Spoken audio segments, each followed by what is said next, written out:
OST 2016.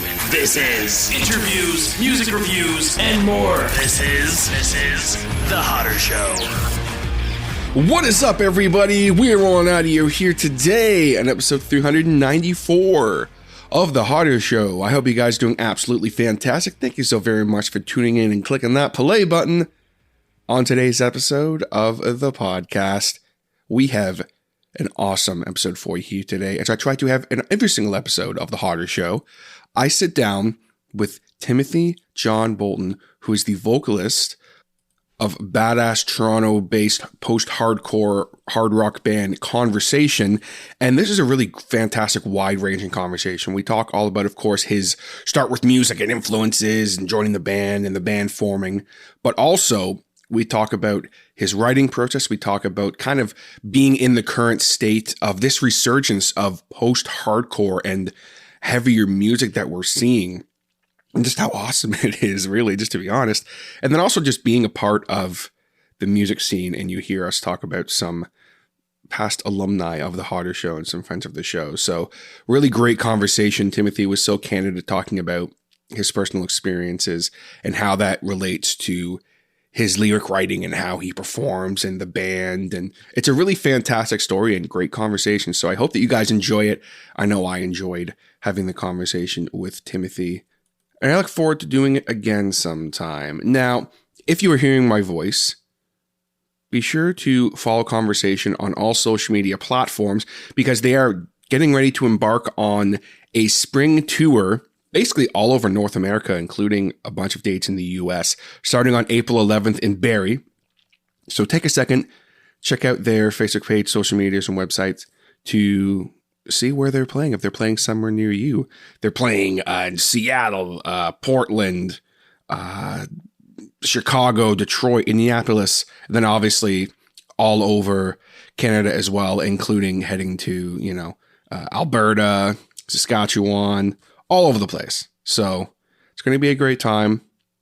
Keep an eye out if you would like to check out the band because they are freaking fantastic live. And we talk about that as well in my chat here with Timothy. Before we jump in, I just want to thank everybody for their support on the last episode of The Hodder Show.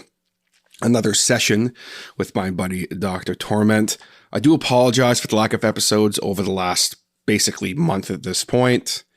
It has been a very busy and unpredictable month here at the Hodder Camp, launching Tape for Trepidation, my new horror podcast, which I was only planning on it kind of taking over my time for a couple of weeks, but then I got a new position at work, new hours, which means I'm basically a night worker now, which is great, but it has been kind of eating into my free time. And then also I got very sick for like 2 weeks. So I wasn't able to record it all, and my interface died. So it has been an interesting last couple of weeks to get back to doing the Hodder Show. But I got a lot of great content coming up, including this episode with Timothy John Bolton from Conversation. Let's get into it. Hi, guys. We're here with Timothy John Bolton from Conversation, vocalist extraordinaire. Timothy, man, how you doing? Very well, thank you. Thanks for having me, mate. Oh, it's an absolute pleasure. I just before we get into anything at all, there's one question I have been dying to ask you since I saw you and the boys play in Peterborough with Seagrave a couple of months back, which was insane. You guys were incredible. It was my introduction to you. Thank you. And you guys were just awesome. And the Seagrave boys spoke very highly of you. So I was like, this is going to be great. Oh, but nice. As I watched you guys do your thing, specifically you, one question occurred and one question came to mind. And that was, what microphone cable are you using? Because good God, dude, I have never seen such graceful abuse to a microphone cable. I know you do tape the crap out of it, but yeah. I just have to ask. That is wonderful. I love that. You know what? Truth be told, mate, I couldn't even tell you what the mic cable is. But I can tell you I've been through many in my time. Yeah, I learned from the pros how it all works. I've been swinging a microphone like a maniac for a long time, and I used to just tape it normally, like thinking that all you had to do was tape it to keep the cable connected. But then I went and saw Taking Back Sunday play, and Adam is a notorious mic swinger. He's probably the best to ever do it. And I noticed that his so the cable is like wrapped up into the microphone and then taped. And so the reason for that is that it gives it a little less. So it's not pulling, like there's like some support to the actual connection inside the microphone. So that kind of saves me from a lot of damaging my things. Even with that said, I have gone through countless cables, countless mics. I have dropped mics. I've snapped cables, like literally snapped the cable itself. During a music video shoot, I snapped a cable and almost killed a woman, which was exciting. Oh, no.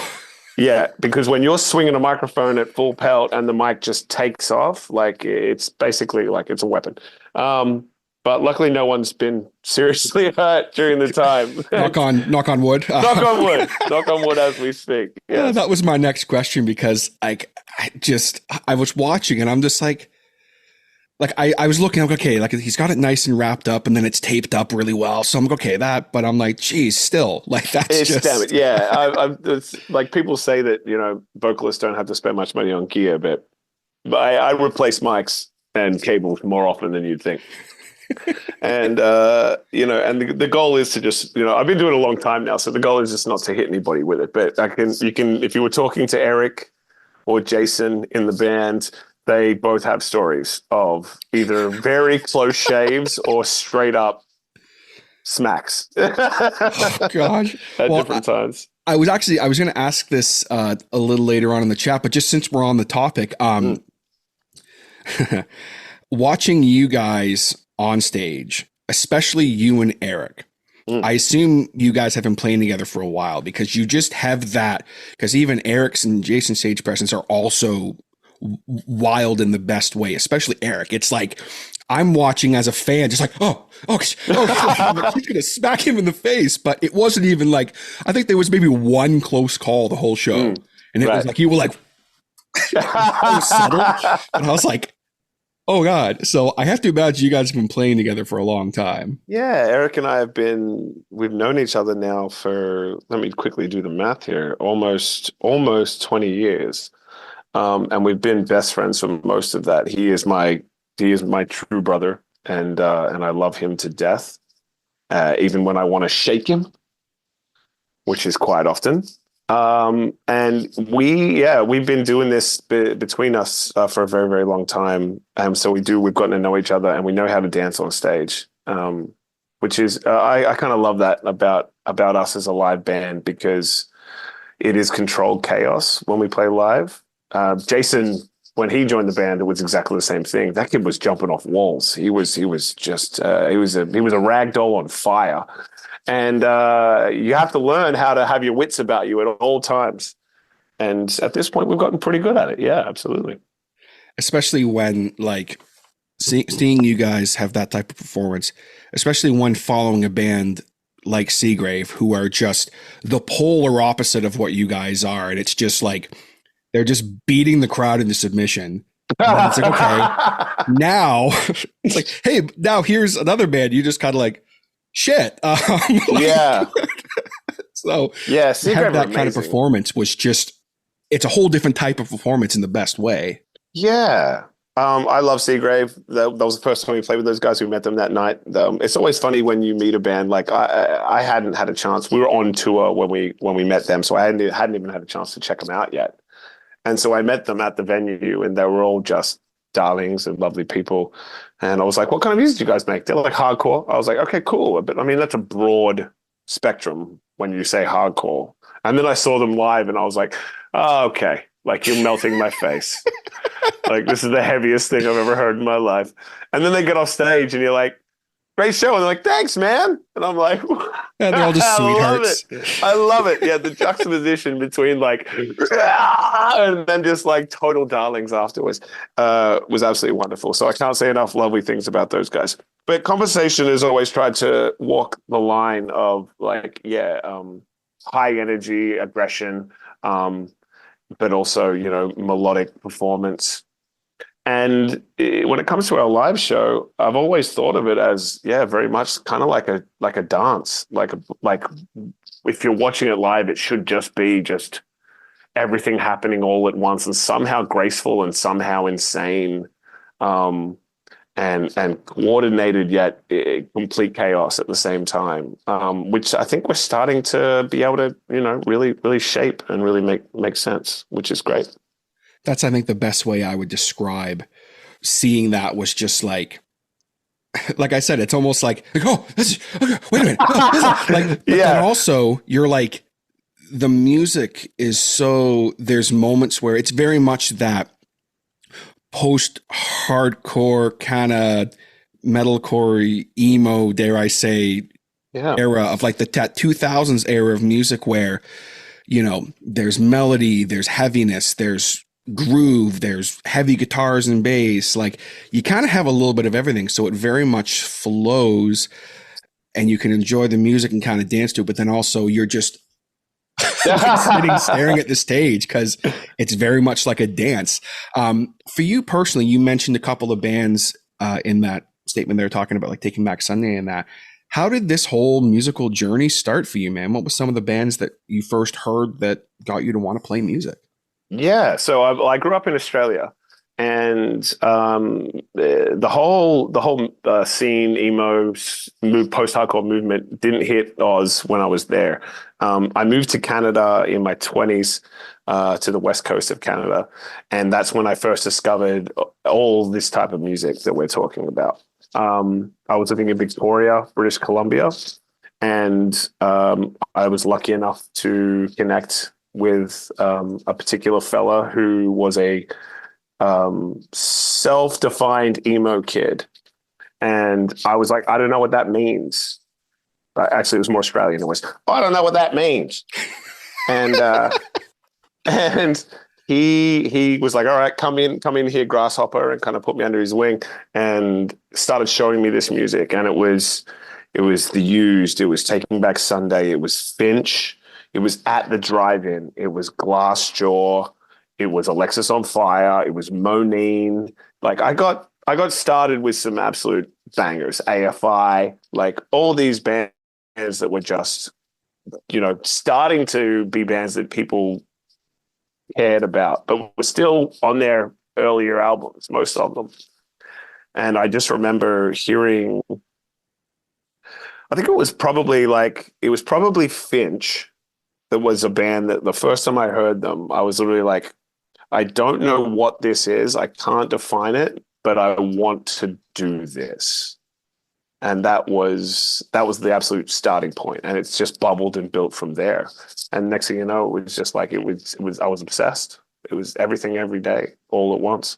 And I wanted to do it so badly. And next thing you know, I was, trying to sing in a band and I was terrible. And, years later, I'm a little bit less terrible, but it's a lot of fun. Just to say it out of the gate, I think you're a brilliant vocalist. So I know you're being modest, but just to go back a little bit further, because I'm always curious about this.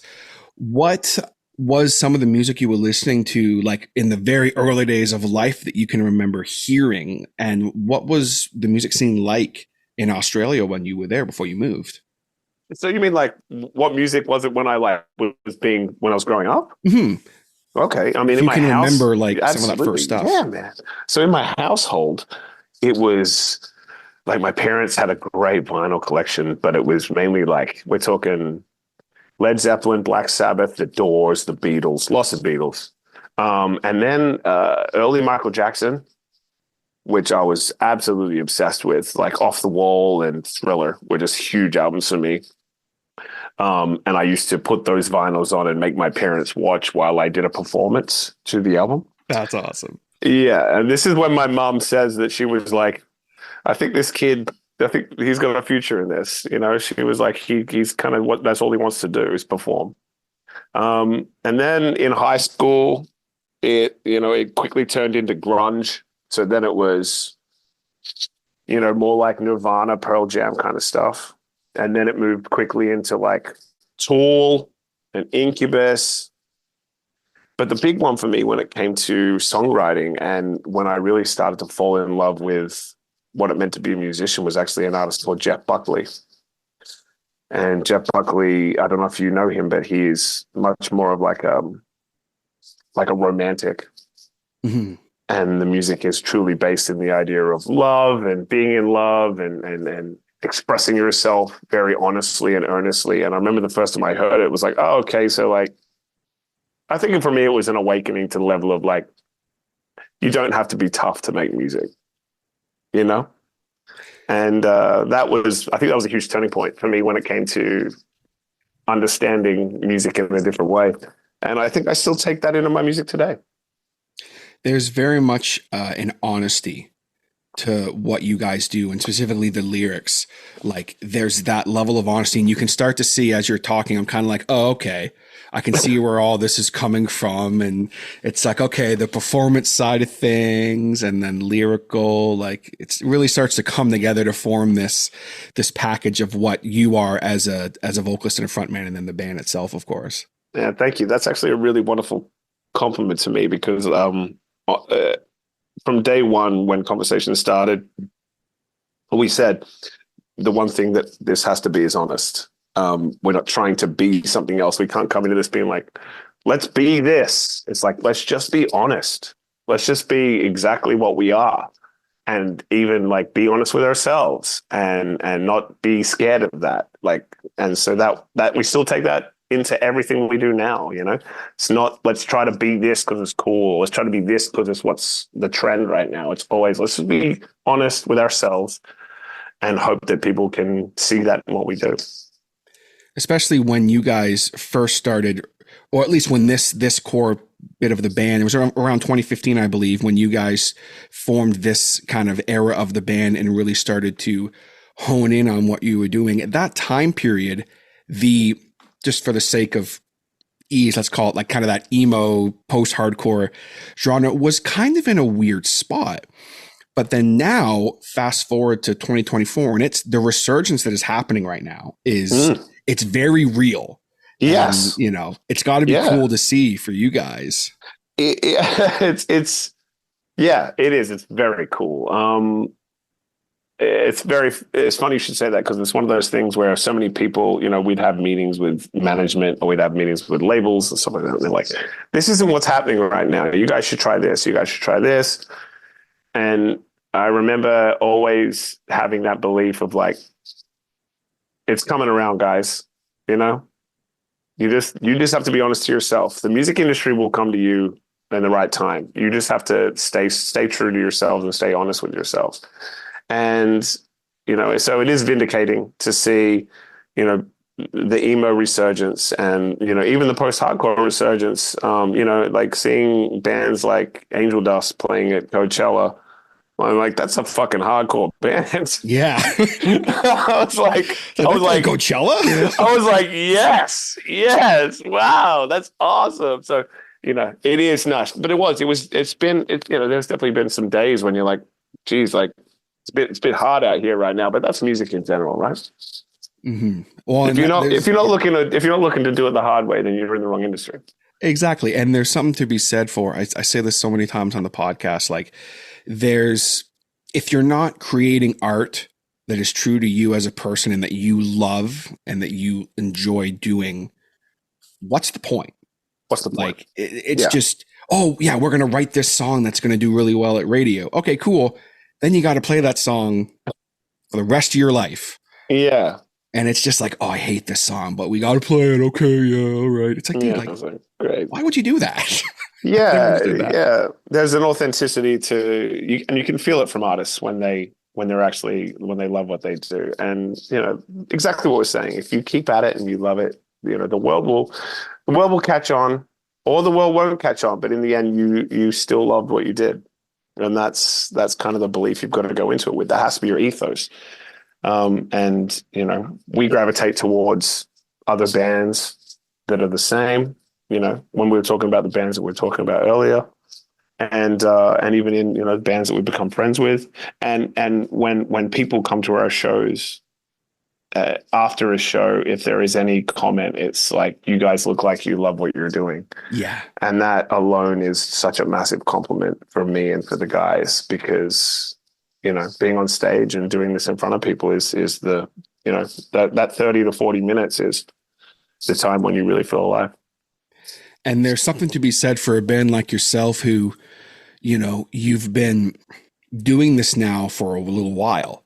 So you have really truly honed in on who you are as musicians, your sound. I feel like, especially with Faithless, like you've really just, it's like some bands, you'll see them start in a really different way. And then as they evolve as a band, it's like they can maybe change their style 7 or 8 times. Whereas you guys started off sounding maybe like Cheek Biter was maybe a little more of like that hardcore side. Sure. There's maybe a little more of the screaming, but then now fast forward to Honesty, the record, and then of course Faithless, the most recent single. You guys are really kind of honing in on that sound of just having that wonderful mix of melody and heaviness and groove. And so it's cool to see a band like yourselves who are now, getting ready to go on this tour, and you've got all this cool stuff in the works. And it's like, you're very ready for it because you've been kind of slugging it out the last 10 years in the Toronto scene and the Ontario scene and all over Canada.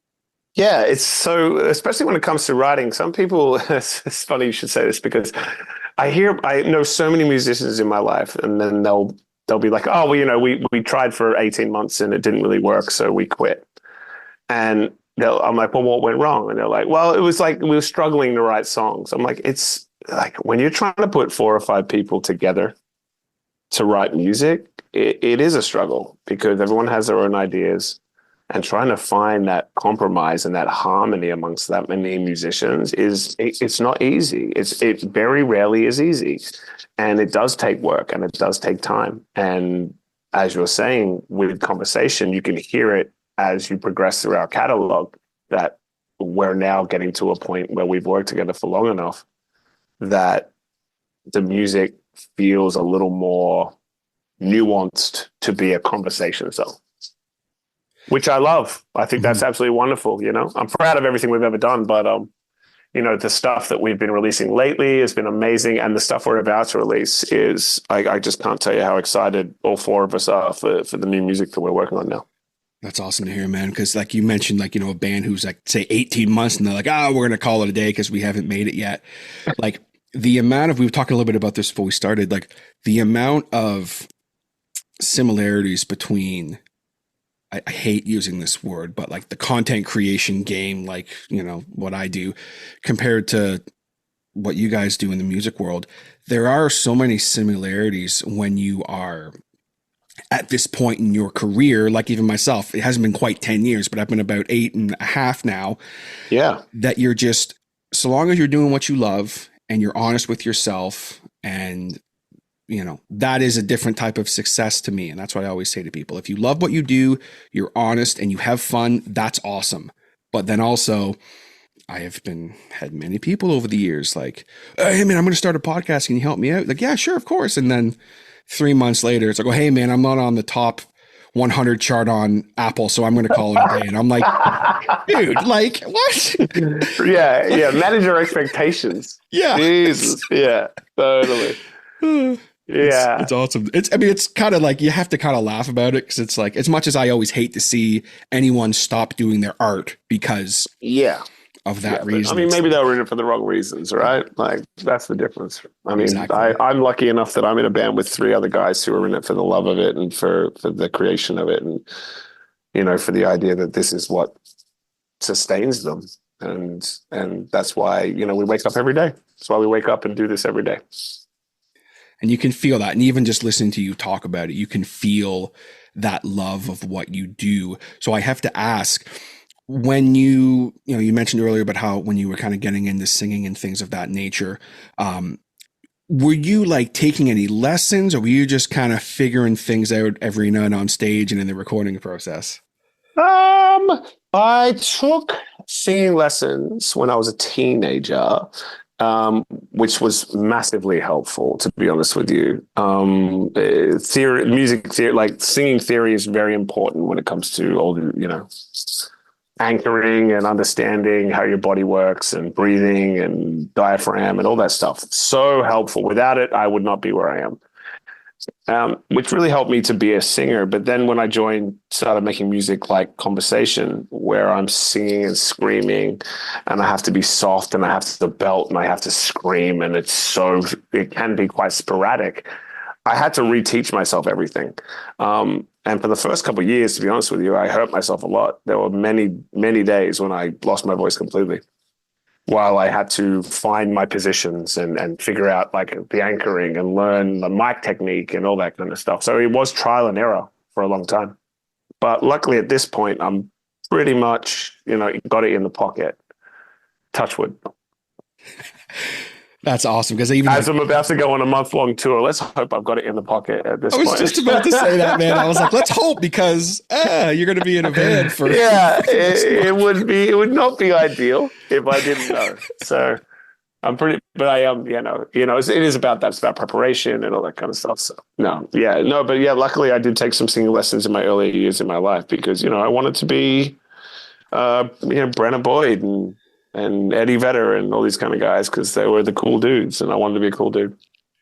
Well, I mean, I think you're doing that. So thank you. I can see, it's funny, like being of the, I remember when like, Incubus blew up and everything. So like, it's funny you mentioned Brandon Boyd. Like I can totally see just a little bit of Boyd in you, just a little bit. Yeah, I'm not upset about that. I'm really not. Yeah, no, there's definitely a certain homage to Brandon no matter what, because it was a huge part of my growing up listening to them and his vocals. And again, like there was the music was aggressive for the time, but also at the same time there was a lot of honesty and vulnerability to Brandon. So he was, a great way to shape yourself, is to be a better man, better human. To not be afraid of your sensitive side, to not be afraid of your emotions, and to express yourself and be, it's a scary thing to be that honest with strangers. And he was never afraid to do that. So that was a huge influence for me. That's awesome. I love to hear that. I mean, honestly, that's why probably why I gravitated so hard towards the emo scene, because it was exactly that. It was like, I'm screaming at you, but I'm sad. I'm screaming at you. But I'm very sad.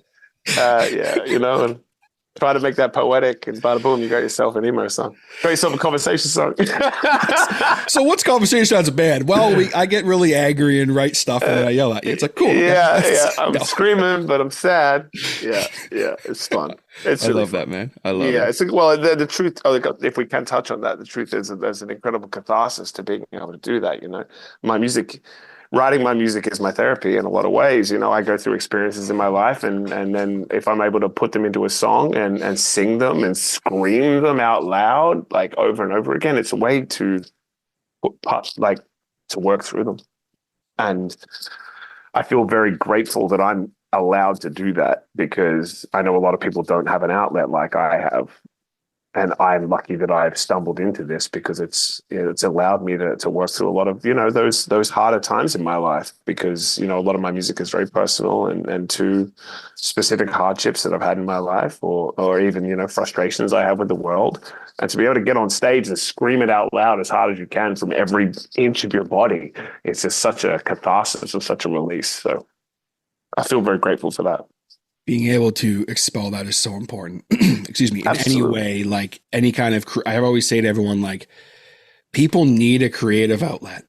Yeah. Whether it's playing music or writing music or doing content creation or whatever kind of art it is, painting or whatever you can use to express yourself. Like, you got to be able to expel that, because that I call it that dark energy that just starts to get, you start to kind of go like this, and you're like, oh geez, like I need to, like, if I don't get behind this microphone at least once a week, I'm like, start to feel this weird energy.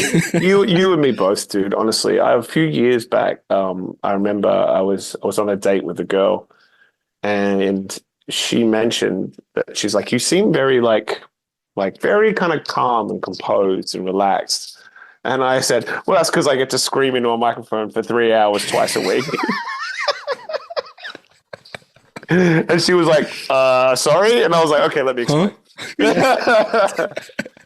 But it does. That's it. It's an outlet, and it's a creative outlet. It's a physical outlet, and it does help just to kind of allow you to have somewhere to put your emotions, put your feelings, and it helps. It helps me dramatically. So can't say enough about it.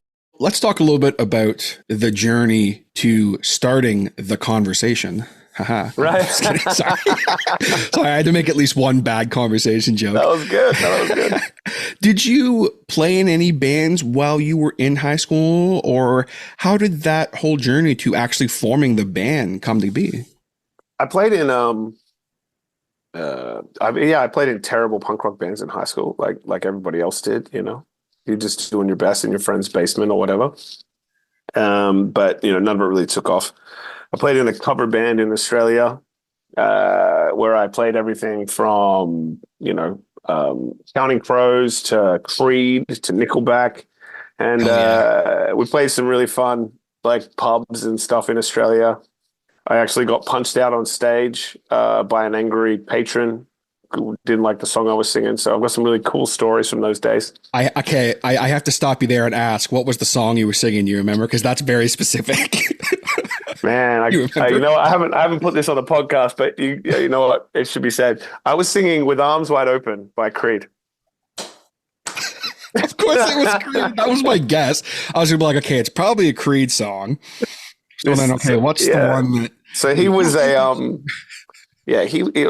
was a real small town in like country Australia. So you can imagine that is the crowd's a bit rough and tumble. Yeah. And this fella walked up to the front of the stage and kind of gave me like the stink eye. And I'm singing the song and I'm looking at him and he's starting to get a little more aggressive and I'm looking for security. And the next thing you know, he's taken 2 steps and he's jumped up on stage. And then I'm like, uh-oh. With arms wide. He was a big fella. Yeah. And it was 1, 2, and I was in the drum kit. Oh, no. Yeah, it was a good day for me. It was my last show on that cover band. I decided to stop playing with that cover band after that. Yeah, no more Creed. No more Creed in the cover band, we're going to call it. Yeah, the day Creed got me knocked out. That's awesome. I mean, I'm sorry that happened to you, but that's an awesome story now. It's funny now. Yeah, it's great now. Totally. When I moved to Canada and I was living in Victoria in BC, and that's where I met the wonderful Eric, who I play with now, that handsome devil. And so he was in the same boat I was in. He was just in love with the scene, in love with the music. And he was a little more pop punk than me, but his favorite bands were like Newfound Glory and Blink-182. But he also really loved a band called Thursday and a band called At the Drive-In. And I was like, let's go. And so he and I, quickly became dear friends and started to kind of figure out how to be in a band together. And so, we learned the hard way as we went along and went on some terrible tours and slept in our van in Staples parking lots and, played to no one and then played to everyone and met some great people and met some terrible people. And I refer to that time as the greatest and worst times of my life, because some of it was absolutely, experiences you could never feel that you were lucky enough to have.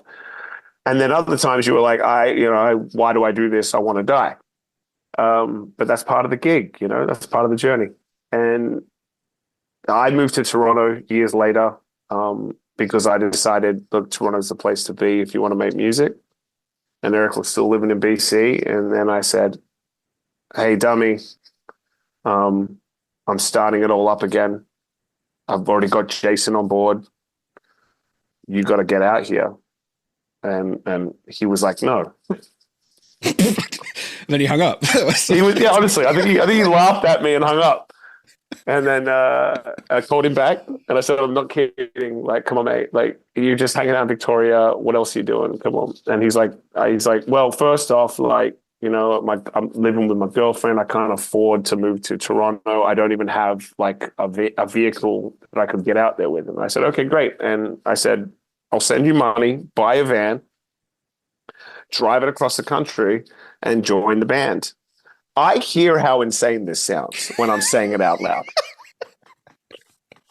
And Eric pauses on the phone and goes, all right, let me think about it. And I was like, oh. And he called me back a couple of days later and he said, all right, I found a van. Send me, I think it was $2,500 or something like that for this big old white van. And he packed up his girlfriend and packed up his dog and packed up his life and moved across the country. And we started the whole thing up again. Him, me, and Jason, and some other fellas at the time. And that was the beginning of the new era for us. And, we haven't looked back ever since. It's wild just to hear that story, just from you coming from a whole other country. Yeah. Which, by the way, I have to ask, whereabouts in Australia are you from? Melbourne. Okay, Melbourne, cool. Australia. Yeah. The best part of Australia. Yes. I just have some pals actually from that, some podcast pals over the years that are from Tasmania, which is like lovely. Way down there. Melbourne, I think. Yeah, Melbourne. Yeah, I'm pretty sure. So Melbourne is the place. Yeah, I still love Melbourne to this day. My big dream is to take conversation to Melbourne and play a show. That'd be awesome. Where my fam jam can come and check us out. I assume, have you been back a few times? Like, I assume you still have family there and stuff, eh? Or yeah, the whole family's there. I try to get back I try to aim for every 3 years. It's been a little hard with the pandemic, but I was home about a year and a half ago for a couple months to see the family, which was absolutely wonderful.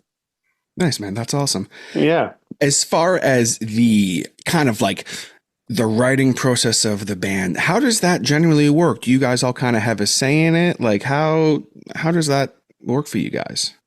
It's a very collaborative effort, no doubt about that. Yeah.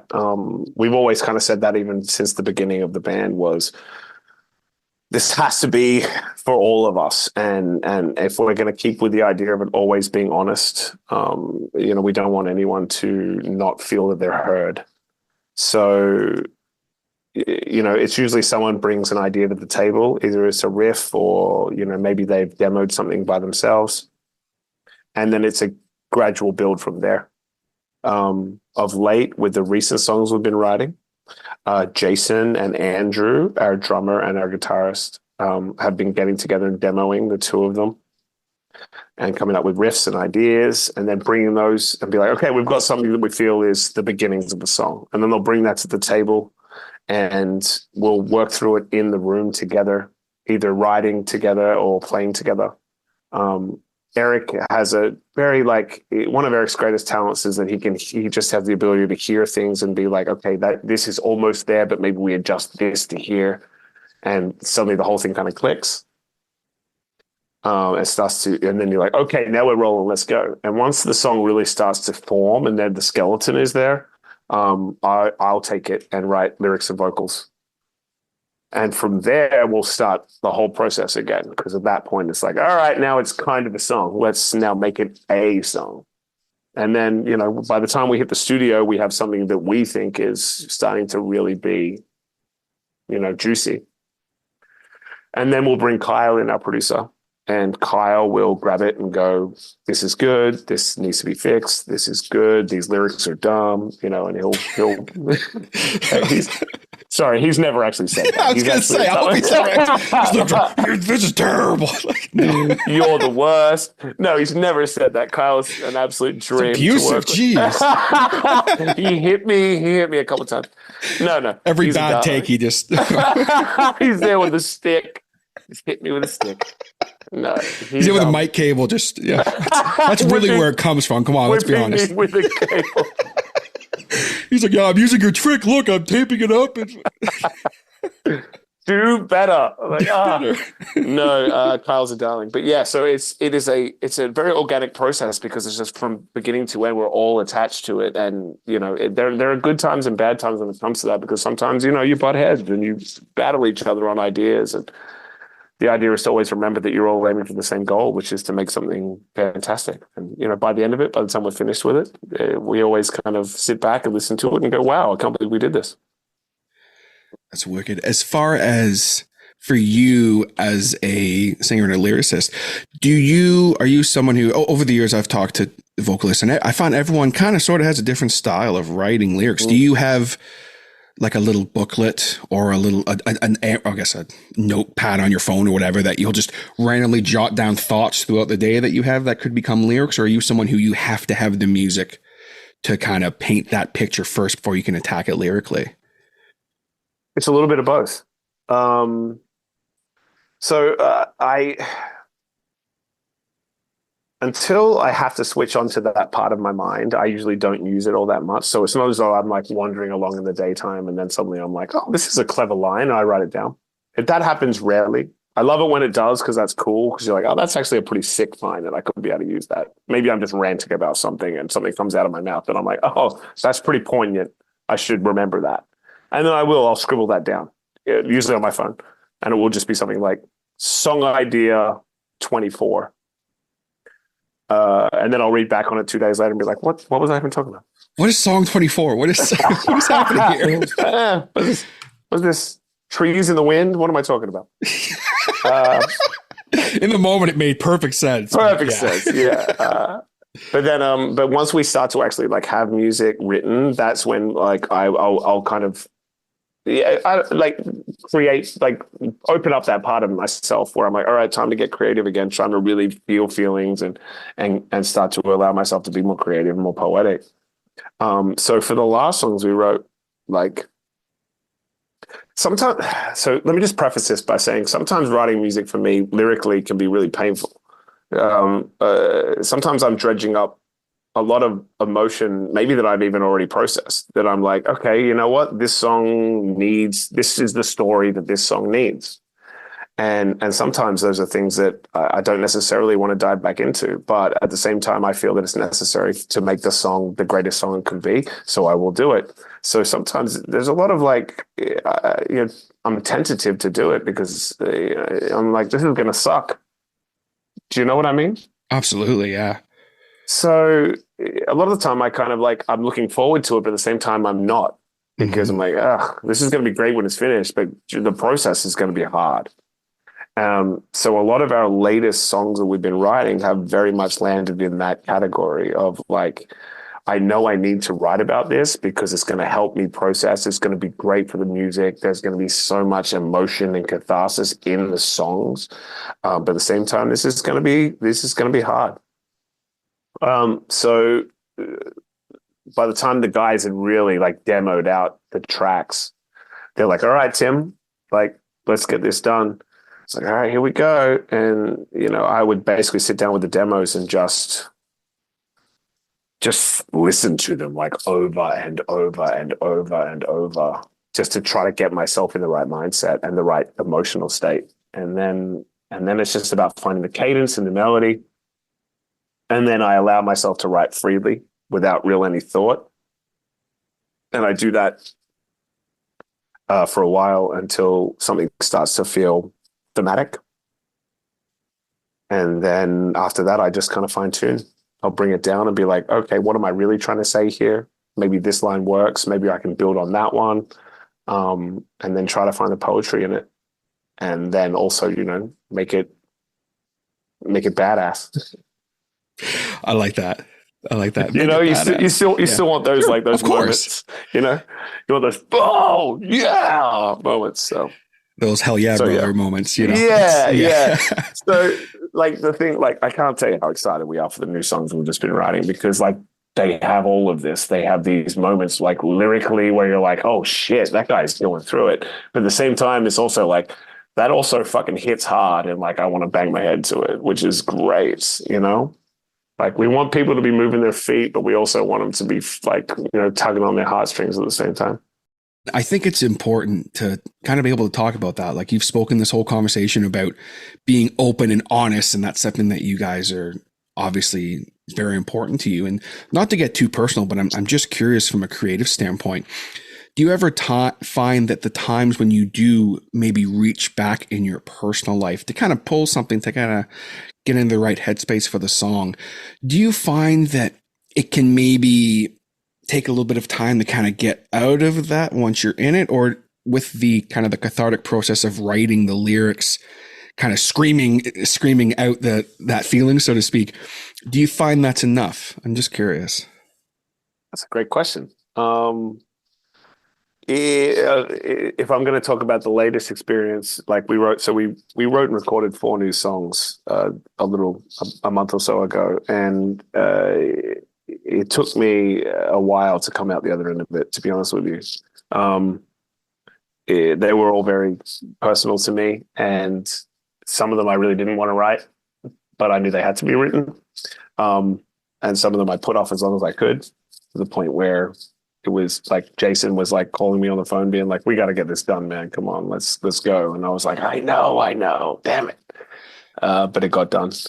And then, yeah, probably for like the next week or so, I would probably say I was like stuck in it a little bit. And you feel like you're kind of, like you've reverted back a little bit. You're still living in it again.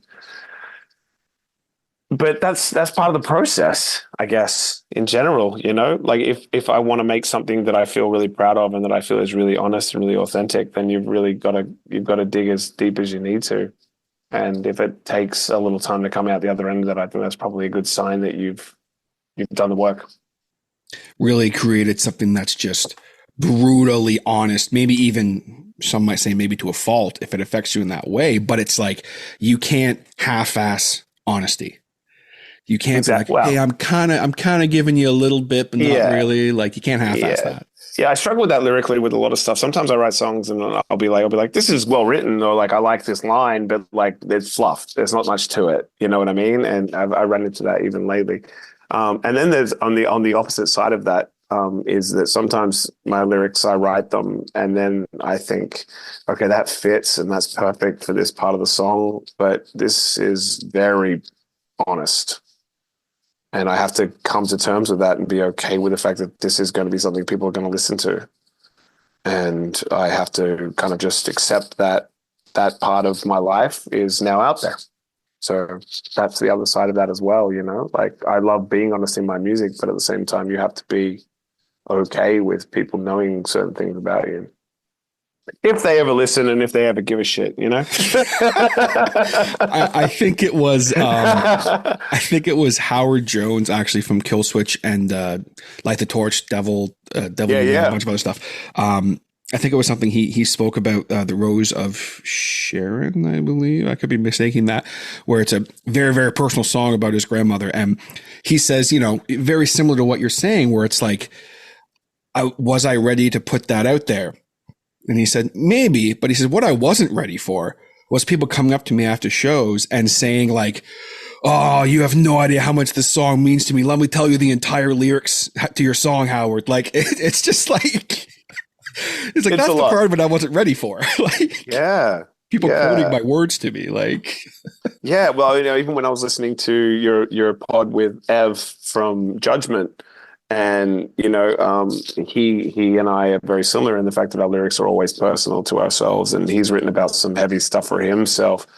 And, with social media, even like people they'll just slang random comments at you. And you got to be like, okay with that, because we've put this out into the world. And unfortunately, you will get the slings and arrows back. That's just how it works. Some people will just not like, what did he say? He was like, some people just aren't going to like your face, your back, like anything about you. Like this guy's back is whack, bro. Like I think it was something along those lines. But yeah, like you can put out like this beautiful music that is so honest and wonderful and heartfelt. And then just one idiot who's just scrolling through one day and goes, look at these guys. Look at these guys. Yeah. Oh, hey, watch this. Yeah. Oh, I think your microphone looks lame, bro. Like, like nice hair. What do you swatch by Maybelline? Like, I think my favorite was that I ever saw in a comment about me was, look at this guy's hair. He thinks he's tough. And I thought, what about this hair? It's tough. Makes me look tough. Look at this guy's hair. He looks tough. I mean, I was going to say, I think you've got nice, beautiful hair, but it's very cool and it's good look. Yeah, but it's not tough. I don't think you're like, so anyway, Yeah, I'm ready to fight him. Yeah, so I thought that was very, very funny. The internet is a weird place, and I don't give it too much time and too much effort into my life, but we all got to live in it, right? Yeah, you can't. I think it was a meme I saw recently that was the most true meme I've ever seen in my life. as someone who used to work in like, I used to work at a guitar store and stuff back in the day. And like this meme was just, you can walk up or comment on any video of someone playing guitar and just say, okay, John Mayer, and walk away and they will crumble. Like, it doesn't matter what they're playing, doesn't matter where it is. You can just walk up and be like, okay, John Mayer, and it will just, they will just crumble. It was like, that's very true. Like, it's because either they're going to be mad. It's like, yo, John Mayer's a legend, bro. Or they're going to be like, I don't play John Mayer. I play Slayer, bro. Like, so just, people are, the troll world is wild to see. And you guys putting yourselves out there like that, it's just like, it makes me mad as a fan because I'm like, how can you say things like this? But then it's like, you look at their profile and it's like, oh, this person's just a hater. Well, I got lucky when I grew up. My parents said this to me since I was a very young child. They said, don't let the bastards get you down. And I've stuck with that as my kind of ethos for my whole life, you know, like that's just how the world works. So you got to just let that stuff roll right by you. And I've been lucky enough to surround myself with amazing people in my life, be it the guys in my band, be it my wonderful girlfriend, be it my family, and be it the other musicians that I know who are all doing the same kind of thing, you know? They're all people who believe in music, believe in chasing their dreams, believe in love, and believe in putting, you know, good energy out into the world. And so, you know, that's the stuff you got to focus on. Absolutely. There's a certain poetic justice to just living your life, doing what you love, and not letting anything else bug you. Because it's just like, at the end of the day, nothing else really doesn't matter. Does someone on TikTok, like I scroll through just to shout out the Boys in Judgment again. Like I scroll through their TikTok campaign they're doing right now, and just some of the comments I see, I'm just like, how can you even think of that? Like, just so you can't give it any like yo, I bet you this is the kind of guy that. Also, one guy, he was like, I bet you the singer goes to salon and demands like his beard be trimmed up daily or something. And I was like what does that have to do with anything? Like what? Like, oh, I bet you this guy goes to Walmart and buys like, I don't even remember what it was now. I'm losing my train of thought. But my point is, folks, is that just, you can't let that stuff bug you. Just let the bastards get you down. That's it. And you know, we wrote a song back in the day. It's a very popular song for us. It's called "I Can Play the Outlaw," and that's literally what that song is about. And the chorus says, "Listen in, like you're nobody till somebody hates you." And that was a message to myself, which was, you know, as you go along, people are going to continue they're going to give you a hard time or just to drag you down or try to tell you that you suck or anything like that. And that song, the chorus is, you're nobody till somebody hates you. So give me hatred, because when people start to hate on you like that, it means you're going in the right direction. Right. So, you know, if I can say anything to, you know, either myself or even to the Boys in Judgment who are seeing some success right now, you're doing it right. If people start to, you know, if they're going to comment on your beard, you're definitely doing something right. So, yeah. It's like, but this truck slaps. Like, all the love to Ev and all the love to Cam and Lee and all the boys. They're absolute champions. We love those guys. Yeah, I love those guys. I'm just happy to see. I've known Lee for a really long time too, so I was so happy to see him join. But that's the beauty of this space of the internet, is we can connect and, you know, become friends and build wonderful relationships and share wonderful art and everything with the world. But then also that's another side of it that can be just so much fun. But yeah, you can't gain success if you don't have at least a couple of haters, a couple of trolls that are just, that's the truth, man. What you're doing means nothing. Absolutely. I think I remember one day we got a message on YouTube which was scathing. It was about one of our videos, and Eric screenshot it and posted it in our band thread, and we're all like, "You did it!" Speaking on YouTube, you guys have some awesome videos. But one thing I found that I thought was I kind of found it randomly while I was searching through YouTube for you guys. You guys did a Jack Daniels commercial. Yes, and I was like, this is because I tuned into it and I heard Rumble by Link Ray start, and I was like, what is this? And then all of a sudden it flashes, and I think I saw like half of Eric's like face, and I was like, is that? Because I was like, why is this showing up in like related videos to Conversation? So I don't know what's work. And then I saw you and I was like, oh shit, this is like, these are the guys. Like, what the hell? Like, yeah. How was that whole experience? Because that's kind of cool. It was incredible. So Eric's fiance, Zoe, found a casting call online, and it was super vague. It was like looking for Toronto punk-esque band to be in whiskey commercial. And then said, it gave you category. It must be between these ages, look like this, have this attitude, apply here. And she sent it to me, and I said, okay, well, I mean, this is one of those things you just kind of fill out and you forget about it. So I did that, and they're like, send photos of your band and a write-up and all that stuff. So I filled out all the stuff they needed to fill out, and then you send it off. I got a message back the next morning, and they were like, hi, you're in the top 5 for this commercial. Here's a bunch more questions. I'm so skeptical. I'm like, this could be a scam, whatever. Anyway, I answered the questions just in case. And then I get a message back later that same day, and they were like, okay, so you have been chosen to shoot this commercial. At this point, we feel that we can tell you it is for Jack Daniels.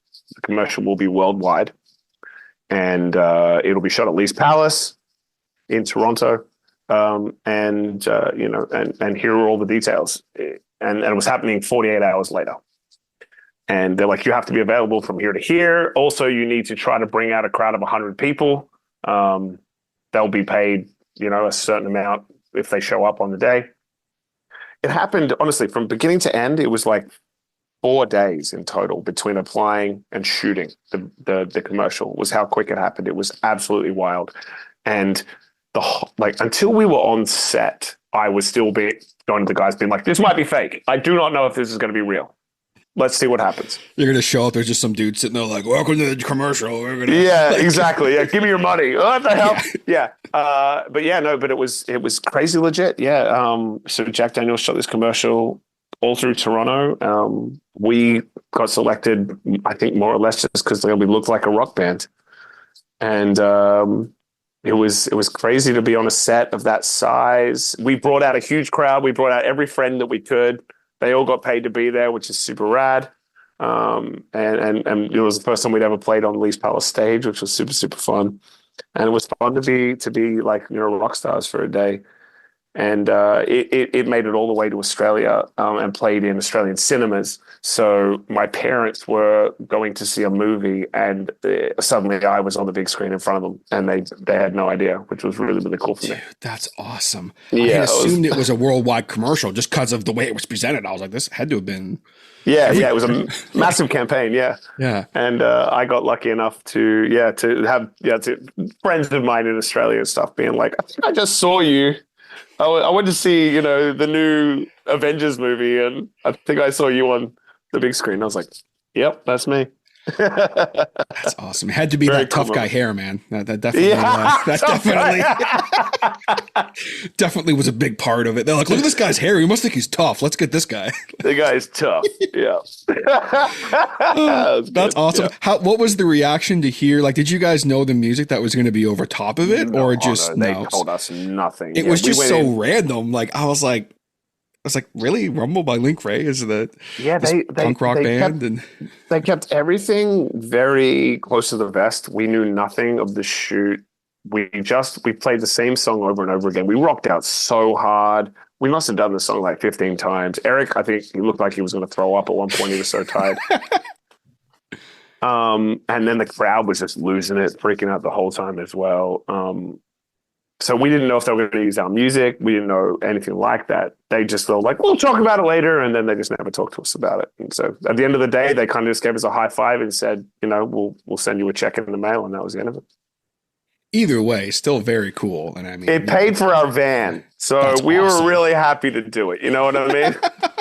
Paid for by, you just have a thing on the side. This van was paid for by Jack Daniels. By Jack Daniels, yes. It's the reason we can go on tour now. So it's a nice little bump. That's awesome. Well, speaking of tour, we are having this conversation, you guys are getting ready to embark on a pretty sizable spring tour all across North America, starting on April 11th. You're going to be hitting spots all over Canada, all over the US. How excited are you and the boys to be getting on the road? Is this the longest tour that you guys are going to be going on at this point? Or have you been on longer? I think it's about a month you guys are going to go on for? This is going to be the longest that this iteration has gone on. Yeah, Eric and I used to tour like silly buggers for like 2 months at a time, but that was silly. Now we're doing a little smarter and, we're a little more prepared. So, back in the day we would tour like, you'd be like, oh, I'm going to go on the road, and you get a high five and a pat on the bum, and then you'd be on the road. Off you go. Yeah, off you go. Now we're 2 changes of underwear, like, let's go. Two? What is that's the most honest answer. No. Yeah. So nowadays, but now we're doing this. Now we know what we're doing. But no, we're all so excited. It's been a massive amount of work. We're still obviously working on it every day, but we're so excited to do it. It got to the point where we sat down as a band and said, look, if we're gonna do this, let's do it. Let's go for it. Let's. There's no more dilly dally. Let's put everything we possibly can into this. Let's take some big risks. Let's take some big shots. Luckily for us, we connected with this amazing booking agent in the US called Don't Blink. And they have taken us on board. So they are booking our US dates for us and helping to get us the necessary means for all of our visas and stuff like that into the States. And then myself and our drummer, Andrew, are booking all the Canadian dates. And, months and months of work. At this point, we're now 1 month out. We'll be on the road officially. Is it 1 month? Officially 1 month as of yesterday. That's awesome. We're excited. It's awesome, man. It's got to be, like you said, and this is the time to strike right now. I feel like there is this, the last couple of years, like there's been some cool things that have happened, but people are still kind of, not sure. Like you still see some people who are kind of like, I want to go to this show, but sure. Whereas now it's like, I feel like this spring and this summer especially, it's going to be just like all bets are off. Everything is back in full swing. There's no more people being afraid necessarily. It's kind of like everyone's on the same page now. Like, let's just get back to just life fully 100%. Absolutely. And, it's been a really interesting experience to book a tour like this, especially across Canada, because we're from the West Coast originally, Eric and I, and we toured quite a lot in the 2000s and, made some friends and all that kind of good stuff. And so booking these shows back out that way, like, hey, like we're this band from Toronto Conversation. And so many bookers were like, yeah, I know you. Yeah, what's up, man? We know who you are. And I was like, oh, sick. Oh, great. So that's awesome. been a huge help. And, a lot of friends across the country that we're so excited to see. Obviously, so happy to be playing in front of new people, meeting new bands, making new friends. And, it's always going to be a lot of work, but at the same time, that's why we do this. That's awesome. Any places in particular in the States you're really looking forward to playing? Obviously, all of them, but is there like one or two in particular that really stand out as places you're excited to play? Seattle for me is a huge one. Awesome. Yeah. Living on the West Coast in the early days, Eric and I used to travel down to Seattle to see the bands that wouldn't come to Canada. So, like we would like go to Seattle and we saw like Taking Back Sunday and Thursday play together. And like we're going down, we're playing a venue around the corner from that venue this time around. And so it's just that feeling of like being part of the history of it all. It's super exciting for us. So I'm stoked for Seattle, most definitely. I think we're hitting Chicago as well, which is going to be really, really cool because I'm a huge fan of Chicago as a city. But honestly, just I'm happy to hit every town. I'm so stoked, even like now, get back to Winnipeg. I got friends in Winnipeg that I'm so excited to see. I haven't been to Thunder Bay in years, and we got mates out there too. Like, it's just, I'm just excited to be in the van with the guys and just really get back to that tour life. Tour life, man. It's a whole different world, and until you've done it, you don't know it. And once you do know it, it's hard to go back. So I'm excited again. That's awesome, dude. I can tell how excited you are. It's so it's one reason why I love doing this podcast is when I can talk with people like yourself who are so honest and open and just are excited about things. Like, not that I talk with people who aren't, obviously. That's as a rule of thumb. It's like, you want to talk about this? I guess it's like, shit, okay. Don't be lackluster. Come on. I know something like that, but I'm so excited for you guys to get on this tour and get things going. What's next for the band aside from this tour? Like, I know that you mentioned a little bit about you guys maybe have something coming up the next couple of months for music. How's that going to be? We do. Yeah, that's definitely the next big step for us. We're getting some new music out again, which we're so excited about. We're putting the final touches on some music right now with our producer, Kyle Marchant. And they're coming together. We're so happy with the new music, the new direction. As you were saying earlier, it's very much about kind of honing our sound. And, these new songs are just the next iteration of that. We're hoping to have a new single out in April, if everything goes to plan. I'll have it'll be like out in March, or in May. Like, it'll be like, we have a new single out in May. Like, I'll just update it. It's fine. I'm really thinking, no, it'll be April. We'll be out awesome. In April. Yeah, definitely. Yeah. It should be good to go in April, guaranteed. Yeah, which awesome, we're so stoked on. It's been a minute. Faithless was a little while ago now, so we're so excited to release something new. Can't say enough good things about the new music. So high energy, just fun, big choruses, just, get people to pick up their feet and have a good time, That's what it's all about, man. Don't bore us, get to the chorus. That's you get it. And then it's just like, more tours, more shows. Obviously, so excited for the summer. We're not going to slow down. We're just going to speed up. And, we're just, we're changing into the next gear for conversation. So, everyone keep your eyes out. There's a lot more coming for us, boys. That's what I like to hear, man. I appreciate your time. As we get ready to sign off here today, there's kind of a staple question I always ask people when they come on the show for the first time. I want to hear now that story of you playing the show and getting punched in the face while sitting with arms wide open might be one of the best stories I've ever heard on this show, to be honest with you. That's just the best. But do you have a story or just even a quick little tidbit about your favorite show or best show that you've ever played, or the worst show you've ever played to the point where it was like kind of comical? Oh. Okay. So it's funny because a lot of people have definitely asked me, like, what's the best show you've ever played? And I don't like to talk about the worst shows because the worst shows, like, I don't know, sometimes it feels like you're bad-mouthing venues and stuff like that. I get it, yeah. It's not their fault kind of thing. Sometimes it's their fault, but we don't need to talk about that. I'm a positive guy. Let's talk about the positive. Yeah, I get it. So I have two different types of my favorite shows. So favorite show, big show. We opened for Bullet for My Valentine. Nice. Which again was one of those times when I thought I was getting scammed. When I had a cold contact reach out and be like, do you want to open Bullet for My Valentine? I was like, okay, mate. Yeah, sure. Whatever. Yeah, exactly. It turns out they were serious.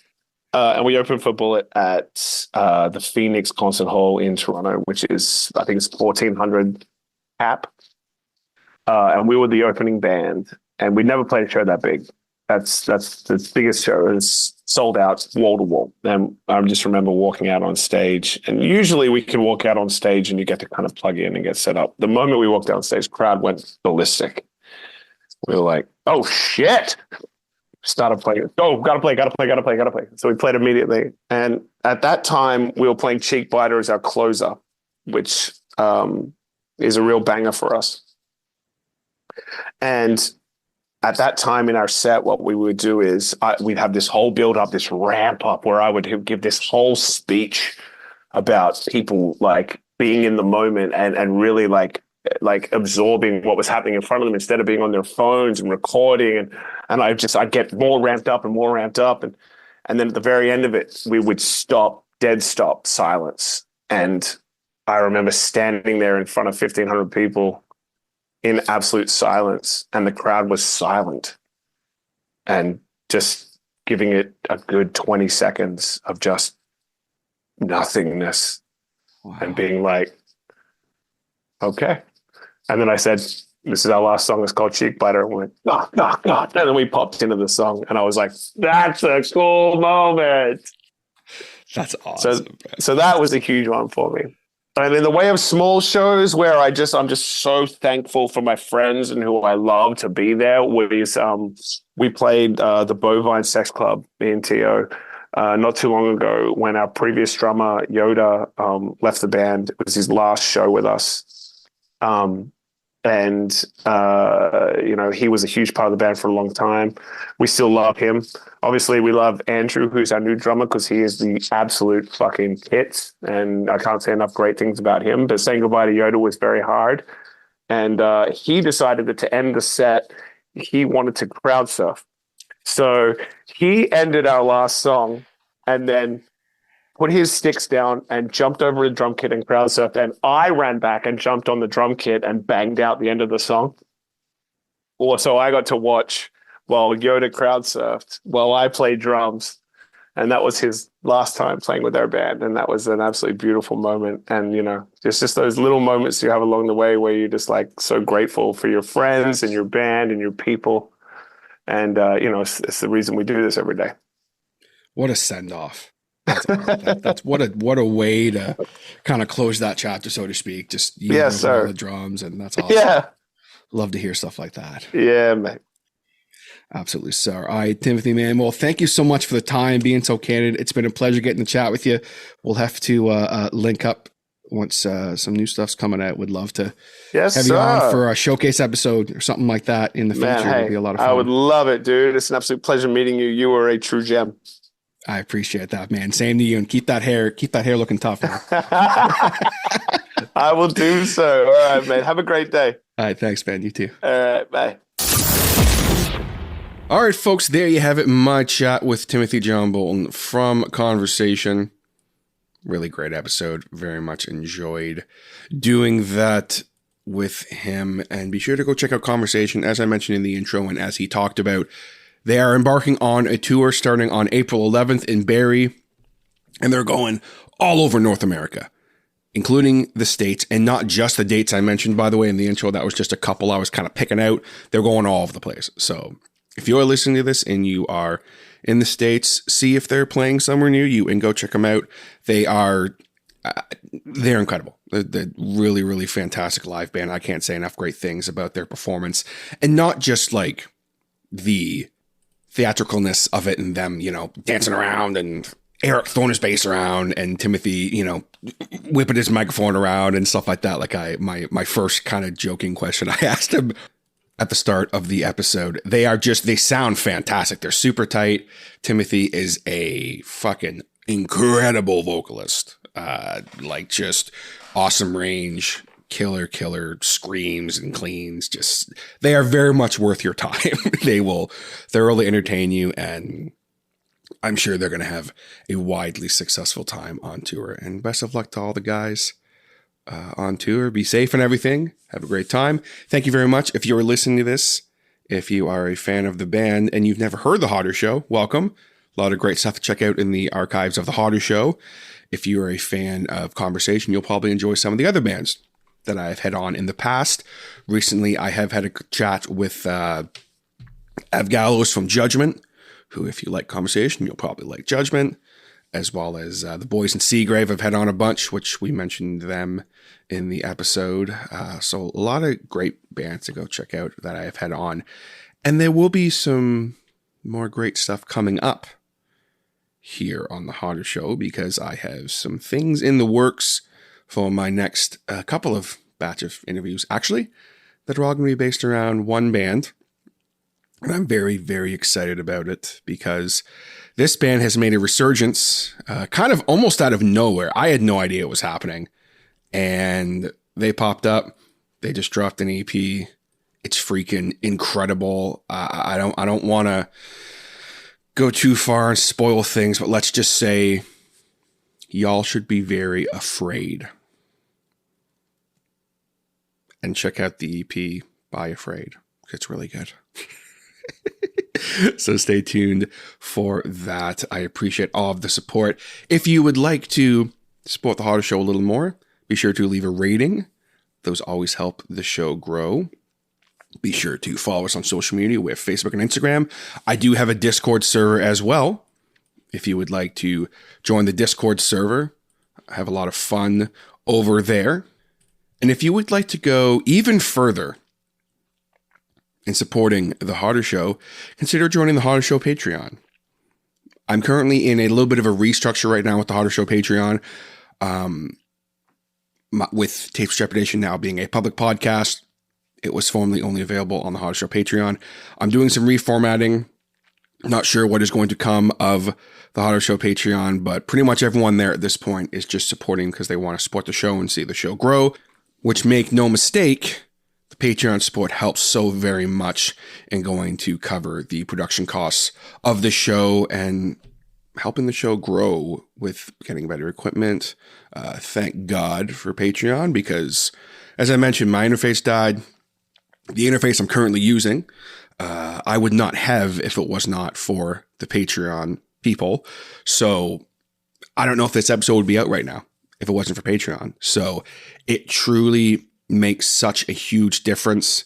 For as little as $1 a month, you can support the show and you will get a shout out on every single episode of the podcast that I'm going to do momentarily. We do also have the $5 tier and the $10 tier. I'm going to be doing some cool stuff coming up in the next couple of months for those higher tiers. But for now, you guys, of course, will get my absolute eternal gratitude and a shout out on every single episode of The Harder Show. Just like my current patrons, my hardheads. We, of course, have Ronan Kamori, Wolf Delta Pi, CM Peters, Jason Reese from Jaybird Digital Arts, Terry and Janet Hodder, Brandon Bowden from Bowden Voice, Neil Skarupa from Neurotic Voice, and Mr. Ian Hall. Thank you guys so much for the support. It truly means the world to me, especially that you guys are still supporting the Patreon for The Harder Show with Tapes Trepidation becoming public. I'm going to be doing my damnedest to get something going for you guys in the form of extra content. Not sure what that is yet. I'm going to be workshopping some things. I'm going to be in contact with each of you individually to see what kind of things you would maybe like to hear from The Harder Show's Patreon, because I always want to do something for you guys, because I want to show how much I appreciate the support.